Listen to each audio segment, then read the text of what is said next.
Un site web, généralement, donne de l'information aux internautes, mais pour pouvoir mieux servir l'internaute et mieux connaître ses attentes, il est toujours bon de prendre l'information auprès d'internautes. Il existe donc des modules de type sondage qui vont pouvoir permettre de s'assurer de certains intérêts des internautes pour les articles que nous sommes en train de développer. Donc ici, on a un module sondage.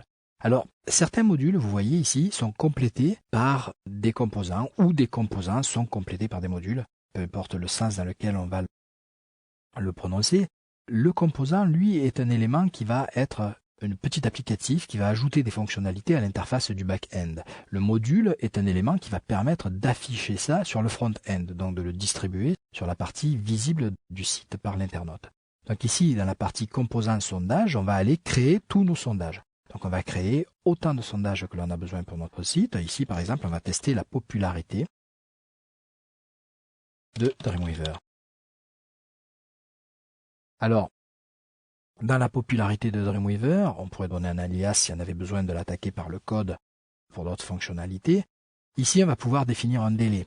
Si on souhaite que l'internaute se manifeste une fois et puis ne vienne pas sans arrêt dire oui, donc on va pouvoir valider un espace de temps entre deux votes qui soit suffisamment grand. Par contre, on peut réaffecter, pourquoi pas, tous les jours ou tous les 2 jours, ou augmenter le chiffre pour que le voteur ne puisse voter qu'une seule fois.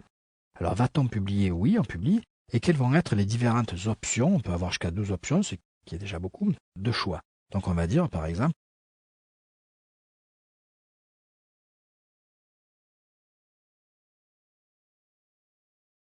je n'utilise pas Dreamweaver.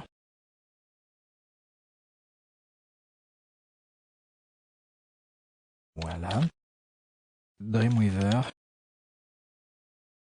est mon outil favori.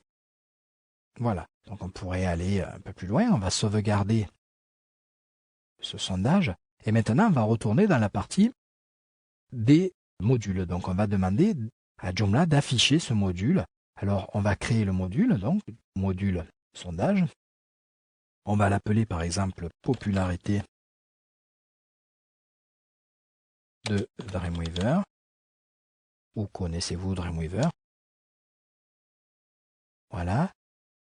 On va le positionner à droite et on va demander à ce qu'il soit en dessous d'article et relecture. Voilà. Par contre, on ne va pas l'afficher pour la totalité du site, on va uniquement l'afficher, par exemple, dans les tutoriaux sur Dreamweaver. Voilà. Sondage, on va sélectionner le sondage, donc popularité de Dreamweaver. On pourrait venir styler ce module uniquement avec une classe qui le serait liée, donc comme on a vu pour d'autres types de modules, et là on va sauvegarder. Voilà, donc maintenant on peut naviguer dans notre site. Dès l'instant où on va arriver sur la partie Dreamweaver, le module apparaît avec son titre. Donc popularité de Dreamweaver, je ne connais pas Dreamweaver, je n'utilise pas Dreamweaver, Dreamweaver est mon outil favori. Donc on va voter, on va dire je n'utilise pas Dreamweaver, et on va voter. Voilà.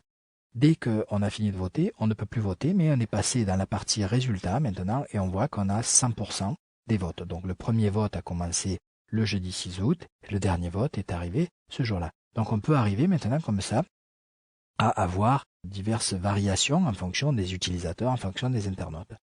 Ici, on va pouvoir, une fois qu'on est dans la partie des votes, on va pouvoir choisir d'autres votes qui auraient été effectués et qui vont pouvoir nous donner des informations sur l'avis de nos visiteurs.